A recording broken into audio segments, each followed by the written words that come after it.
சாமியார் வராருண்ணா. நீங்க பண்ணிருக்கிறது என்ன சாதாரண காரியமா? ஊருக்குள்ள வந்து மிரட்டினா உடனே வந்து படுக்கிற பொண்ணு நினைச்சிட்டீங்களா அவள? உங்க வம்சத்துக்கே ஊரு தெரியாம அழிச்சிடுவாங்க. 2000 கோடி சொத்து இருக்கிறவன் விரதம் இருந்து வீட்டுக்குள்ள போயிருக்கான். இப்ப என்ன பண்ணணும் சொல்லுங்க? அண்ணியா வேற அடிச்சிட்டாங்க. நான் சொல்றபடி கேட்டீங்கன்னா ஒரு வழி இருக்கு. முதல்ல உங்க துணி எல்லாத்தையும் மாத்திட்டு வாங்க. எம்எல்ஏ ஆகணும்னு ஆசை இருந்தா மட்டும் போதாது, கட்டுப்பாடு வேணும். கழுகு பார்வை இருக்கணும் அந்த வீட்டு மேல. லட்சக்கணக்கில் பண செலவு பண்றதுனாலயோ ஆள் பலத்தை காட்டுறதுனாலயோ எதுவும் கிடைச்சிடாது. பொறுமையா இருக்கணும். முதல்ல இந்த ஊர் கலாச்சாரத்துக்கு வாங்க.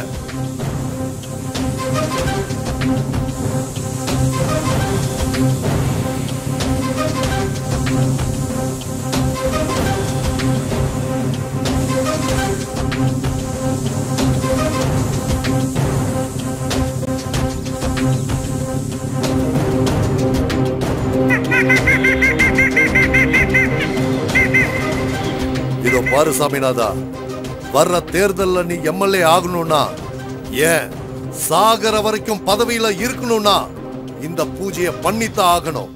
அதுக்கு நீ நான் சொல்ற வரைக்கும் உன் ஆளுங்களை பொறுமையா இருக்க சொல்லு. புரியுதா? எது சுவாமி?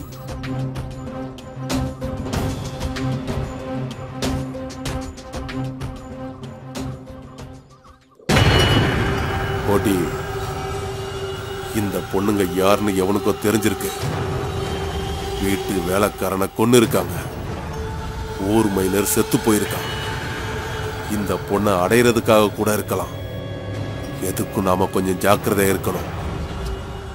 வீட்டை சுத்தி எப்போ ஒரு கண்ணு இருக்கணும் கோட்டி. நம்ம ரகசியம் வெளியில வராம பாத்துக்க கோட்டி. இதுல ஏதாவது தப்பு நடந்துச்சு நான் மனுஷனாவே இருக்க மாட்டேன். புரிஞ்சுதா?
கடவுளே, உலகத்துல வாழக்கூடிய ஜீவராசிங்களுக்கெல்லாம் ஒரு வாழ்க்கை கிடைக்கும் போது ஏன் கடவுளை எங்களை மட்டும் இப்படி படைச்ச?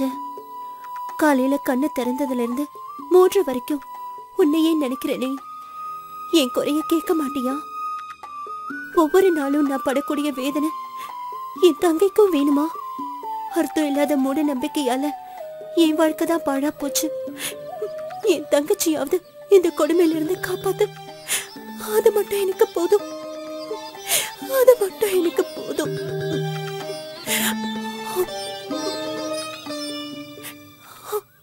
டேய், அந்த பொண்ணை அடிக்கடி சந்திக்கிற இடத்துல போய் தேடிட்டேன். ஸ்கூல்ல போய் கூட விசாரிச்சிட்டேன்டா, அவ இங்க இல்ல. டான்ஸ் டீச்சர் கிட்ட போய் கேட்டேன், அவ மிரட்டி அனுப்புறா. அவ எங்கன்னே தெரியல. எனக்கு என்னவோ அவ பெரிய பிரச்சனையில மாட்டிருக்கான்னு தோணுதுடா. ஒண்ணுமே புரியல. அந்த பொண்ணை என் வீட்டுக்கு போல அவளை குடும்பத்தோட கூட்டிட்டு போக என்ன காரணமா இருக்கும்? சரி வா. அவ பழைய வீட்டுக்கு கூட போய் பார்த்தேன், அங்கேயும் யாரும் இல்லடா. எங்கடா இருப்பா? வண்டியில கூட்டிட்டு போனாங்கன்னு சொன்ன. இங்க பாரு மச்சான், அந்த பொண்ணை கூட்டி போன டிரைவர் கிட்ட விசாரிச்சேன். அவங்க எல்லாம் ரொம்ப பெரிய இடம். டேய், எவ்வளவு பெரிய பிரச்சனை பரவாயில்ல. அவன் நான் காதலிச்ச பொண்ணு, நான் பாத்துக்கிறேன். நீ வர வேண்டாம். சொன்னா கேளுடா. இதை எதுக்கும் வச்சுக்க. டேய், நாம தேவையில்லாம பிரச்சனையில மாட்டிக்க போறோம்னு நினைக்கிறேன். அப்படிலாம் ஒண்ணு விட்டுற முடியாதுடா. பிரச்சனைனா ஓட சொல்றியா? என்னடா யோசிக்கிற? வேற பொண்ணா இல்ல, நல்லா யோசிச்சு பாரு. நான் முடிவு பண்ணிட்டேன்டா. கட்டின அவ்வளவுதான் கட்டுவேன். சரி போ, போயிட்டு வா. வர மச்சான். ம்.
டேய், அந்த பொண்ணை பாத்தியா? பாத்தண்டா.